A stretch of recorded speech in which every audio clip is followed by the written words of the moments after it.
Perumpamaan gitar dan kayu.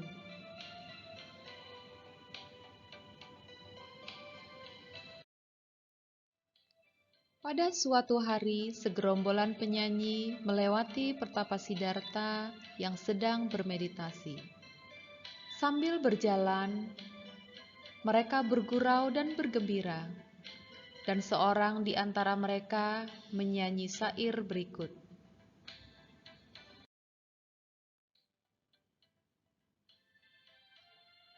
Kalau tali gitar ditarik terlalu keras, talinya putus, lagunya hilang. Kalau ditarik terlalu kendor, ia tak dapat mengeluarkan suara. Suaranya tidak boleh terlalu rendah atau keras.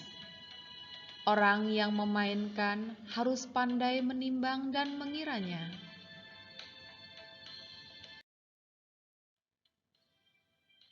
Mendengar nyanyian itu, Pertapa Siddhartha mengangkat kepalanya dan memandang dengan heran kepada penyanyi tersebut.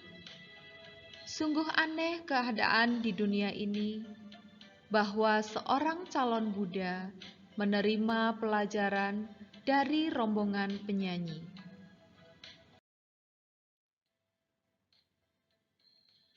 Kalau tali gitar ditarik terlalu keras, talinya putus, lagunya hilang. Demikian juga, jika tali gitar ditarik terlalu kendor, ia tak dapat mengeluarkan suara. Hal ini menggambarkan praktik yang dilakukan oleh Petapa Siddhartha dengan cara ekstrim menyiksa diri dapat berakibat fatal. Demikian juga dengan kehidupan yang mengumbar hawa nafsu indria, maka kebebasan abadi akan sulit untuk dicapainya.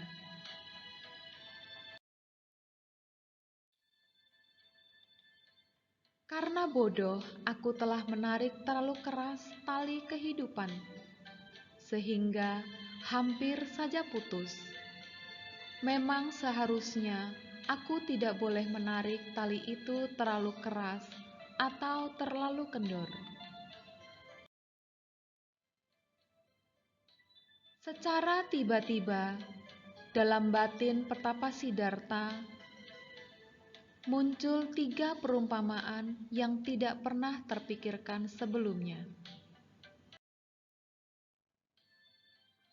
Perumpamaan yang pertama, kalau sekiranya sepotong kayu diletakkan di dalam air dan seorang membawa sepotong kayu lainnya yang biasa digunakan untuk membuat api dengan menggosok-gosoknya, dan ia berpikir, aku ingin membuat api, aku ingin mendapatkan hawa panas, maka orang ini tidak mungkin dapat membuat api dari kayu yang basah, dan ia hanya akan memperoleh keletihan dan kesedihan.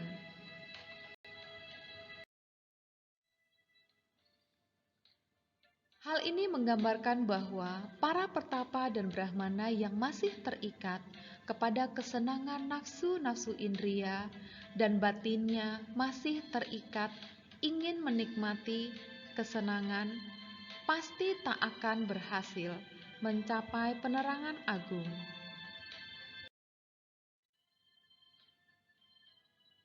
Perumpamaan yang kedua, kalau sekiranya sepotong kayu diletakkan di dalam air dan seorang membawa sepotong kayu lain yang biasa digunakan untuk membuat api dengan menggosok-gosoknya, dan ia berpikir, aku ingin membuat api, aku ingin mendapatkan hawa panas, maka orang ini tidak mungkin dapat membuat api dari kayu yang basah, dan ia hanya akan memperoleh keletihan dan kesedihan.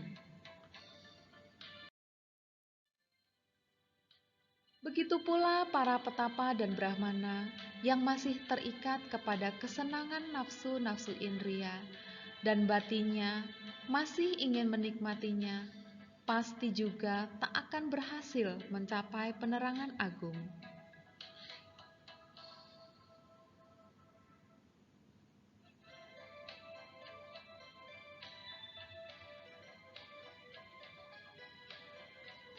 Perumpamaan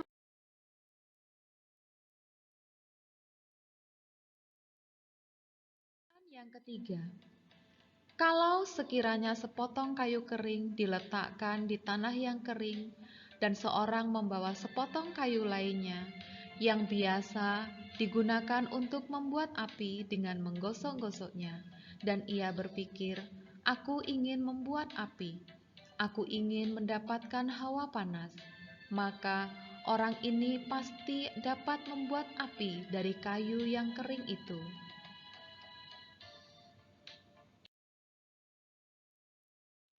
Begitu pula para petapa dan brahmana yang tidak terikat kepada kesenangan nafsu-nafsu indria dan batinnya juga tidak terikat lagi, maka petapa dan brahmana itu berada dalam keadaan yang sangat baik sekali untuk memperoleh penerangan agung. Setelah merenungkan dan menyadari tiga perumpamaan tersebut, petapa Siddhartha mengambil keputusan untuk mengakhiri puasa dan mandi untuk membersihkan diri. Sehabis mandi di sungai dan ingin kembali ke gubuknya, petapa Siddhartha terjatuh dan pingsan di pinggir sungai. Waktu siuman, ia sudah tidak bisa berdiri lagi. Untung pada waktu itu lewat seorang penggembala kambing bernama Nanda yang melihatnya sedang tergeletak kehabisan tenaga di tepi sungai. Nanda, seorang penggembala kambing, memberikan susu kambing sehingga dengan perlahan-lahan tenaga pertapa Siddhartha Gautama pulih kembali dan dapat melanjutkan perjalanannya bertapa.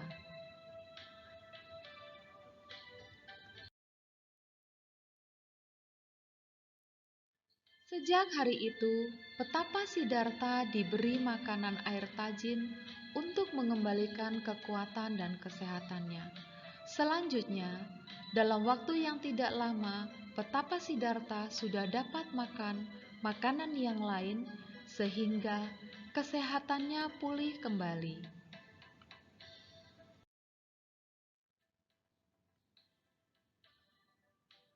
Melalui syair lagu yang telah didengarnya, petapa Siddhartha tersadar dari praktik menyiksa diri yang tidak membawa kemajuan batin. Demikianlah segala sesuatu harus dilakukan secara bijak dan tidak berlebihan, sehingga dalam kehidupan ini dapat mencapai tujuan dengan cara yang benar.